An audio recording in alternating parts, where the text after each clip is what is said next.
Halo teman-teman, kali ini kita akan mencoba menampilkan beberapa hal yang mendasar di Excel dan biasanya ini digunakan ketika tes administrasi atau berguna untuk bagian administrasi baik itu di kantor maupun di perusahaan.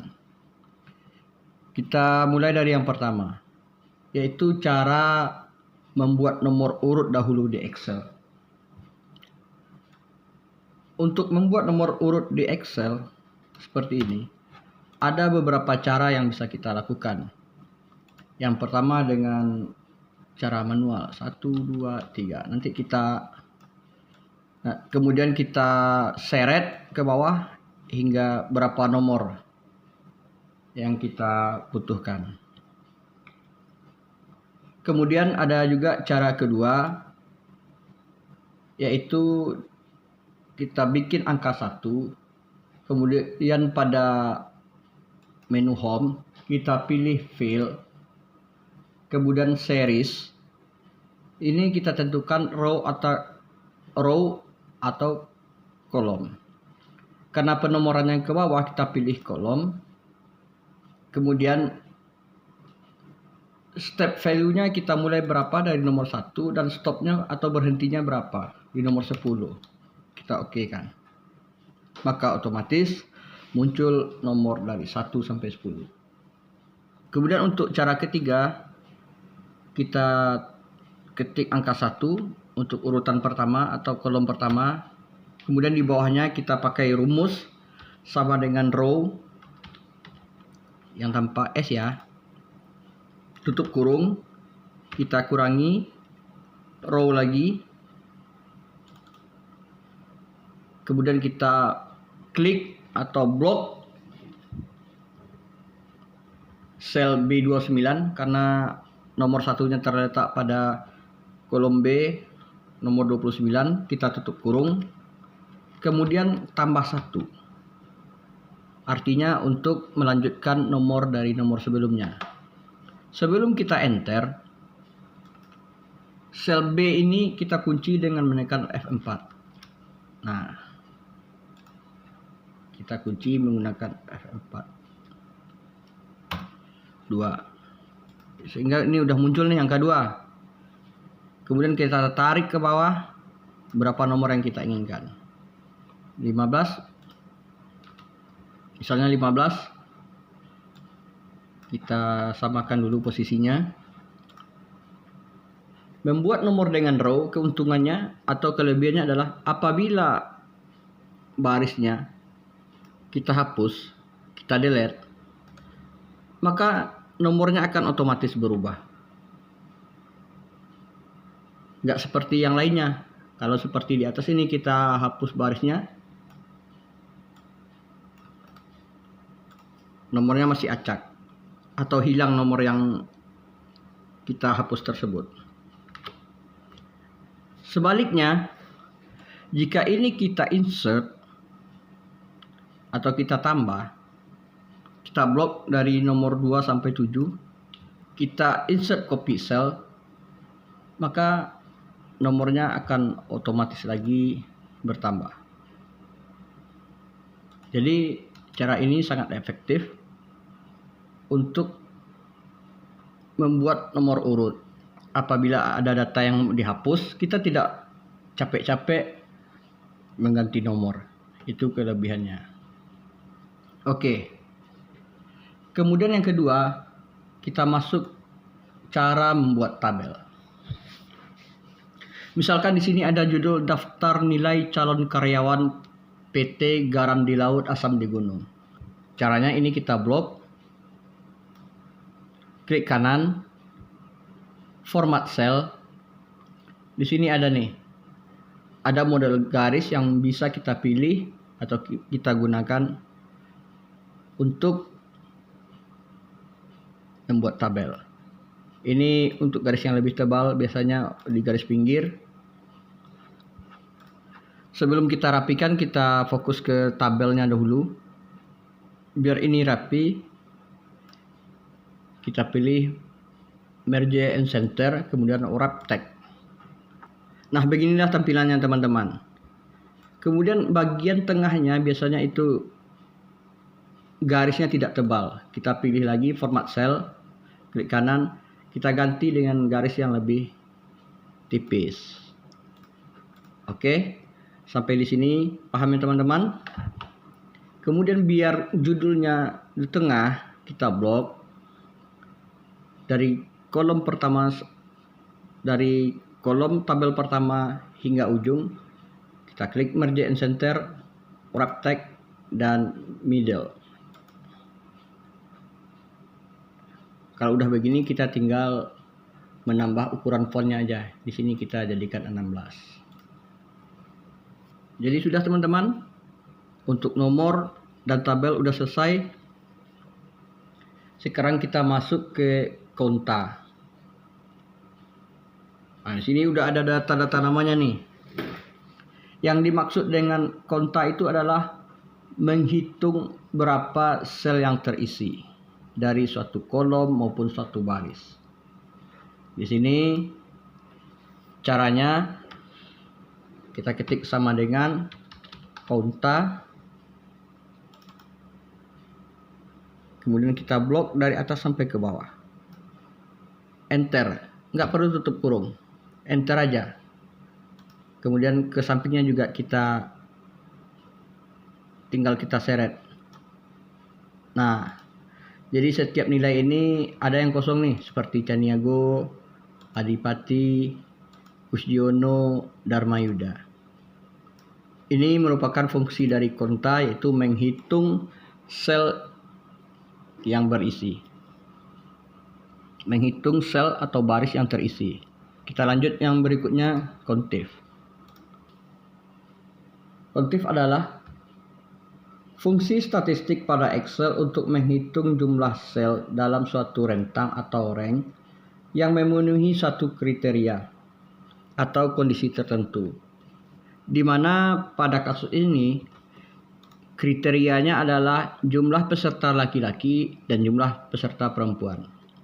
Caranya, sini kita ketik sama dengan kontif,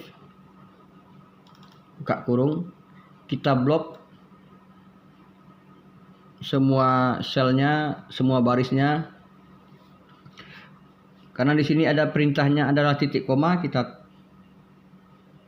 ketik titik koma, kemudian kutip 2 di atas, kita ketik L karena ini menunjukkan menghitung jumlah laki-laki, tutup kurung dan enter. Ada 7. Kemudian untuk yang perempuan masih dengan rumus yang sama, yaitu kontif, kita blok lagi, titik koma, tanda kutip 2, P untuk keterangan perempuan, kutip 2 lagi, tutup kurung, enter. Jadi dari 10 peserta ini kita bisa menghitung ada 7 peserta laki-laki dan 3 peserta perempuan. Kita coba tuliskan di sini ya, teman-teman.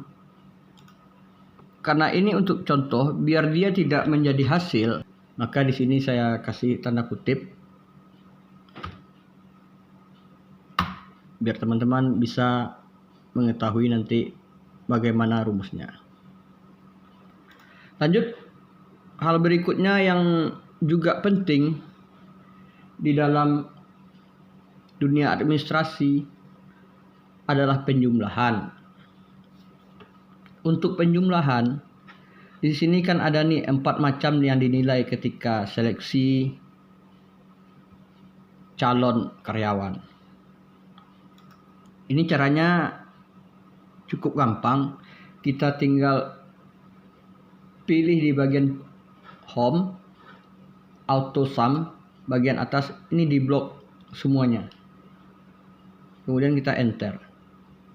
Kemudian untuk baris berikutnya, setelah tanda tambah hitam ini muncul, kita seret ke bawah. Kemudian ini biar rapi, kita sesuaikan lagi. Kita sesuaikan lagi line-nya atau garisnya. Kemudian cara berikutnya adalah mencari average atau nilai rata-rata. Cara mencari nilai rata-rata setidaknya ada dua, teman-teman, untuk kali ini. Yang pertama, kita menggunakan sintak atau rumus yang ada di Excel, yaitu average. Nih, average. Kemudian kita blok, tutup kurung, enter. Sini udah keluar nilai rata-ratanya. Nah, ini karena ada lebih dari 2 angka di belakang koma desimalnya. Caranya yaitu dengan kita menambahkan round. Sama dengan round. Ini sebelum average tadi. Karena kita hanya memakai 2 digit atau 2 angka di belakang koma, sesuai perintahnya kita kasih titik koma dahulu, kemudian kita ketik angka 2, tutup kurung, enter. Kita seret lagi ke bawah. Nah, sehingga hanya 2 angka di belakang koma. Nah, kemudian cara yang kedua. Sekarang kita menggunakan pembagian. Karena apa? Kalau kita bagi dengan average, angka-angka itu akan dibagi sesuai berapa kolom yang terisi aja. Padahal beberapa kandidat ada yang nilainya kosong atau tidak ikut dalam sesi yang telah ditetapkan. Nggak mungkin dong hanya ikut 3 sesi, sementara teman-teman yang lain atau peserta lain dibagi 4. Cari rata-rata yang berikutnya adalah kita tinggal bagi aja nih. Jumlah nilai sama dengan, kita blok di sini. Ada berapa kategori penilaian yang ada? Microsoft Word, Excel, PowerPoint, dan wawancara. Jadi kita bagi 4. Nah, kita bagi 4, kemudian diseret ke bawah. Oke, teman-teman. Nah, kemudian yang terakhir untuk hasil. Tugas kita sekarang adalah menentukan apakah mereka lulus atau tidak. Dalam ketentuannya, jika kecil dari 75 maka tidak lulus. Kemudian kita klik titik koma lagi, kemudian kutip 2, tinggal lulus. Karena nilai yang di bawah kecil dari 75 tidak lulus, maka nilai yang di atas 75 berarti mereka lulus. Nah, udah, ini lulus. Kemudian kita seret ke bawah. Jadi teman-teman, di sini kita bisa lihat ada yang lulus dan ada yang tidak lulus. Kalau kita ingin menentukan yang lulus aja nih, kita sortir. Nah, coba ini kita blok ya. Coba ini kita blok. Data, ada filter. Kita pilih mana yang lulus saja. Nah, secara nilai ada 6 orang yang lulus. Kita hapus filternya. Jadi kita di sini kita bisa melihat 6 orang yang lulus. Nanti dari 6 orang ini kan masih bisa difilter lagi nih, atau di ranking lagi. Kira-kira siapa yang lulus berdasarkan nilai paling tinggi. Ini kita filter, kita sort dari yang tertinggi hingga yang terendah. Largest to smallest. Nilai tertinggi diperoleh Anissa Sibuan, dilanjutkan oleh Karamoy, Leonardo, Ana Agung, Mariam, dan Indra Jaya. Yang terakhir adalah tinggal menentukan berapa kebutuhannya. Dari 6 orang yang lulus ini, apakah 2, 3, 4, atau hanya satu yang akan diterima sebagai karyawan. Jadi teman-teman, demikian materi kita pada kali ini. Ini merupakan materi-materi dasar di Microsoft Excel yang sering dipakai, digunakan baik di kantor maupun di perusahaan. Semoga hal ini bermanfaat untuk kita bersama. Selanjutnya, untuk terus mendukung channel kita biar kembali eksis, jangan lupa klik tombol like, subscribe, dan komentar. Terima kasih, mudah-mudahan bermanfaat. Jumpa lagi pada lain kesempatan.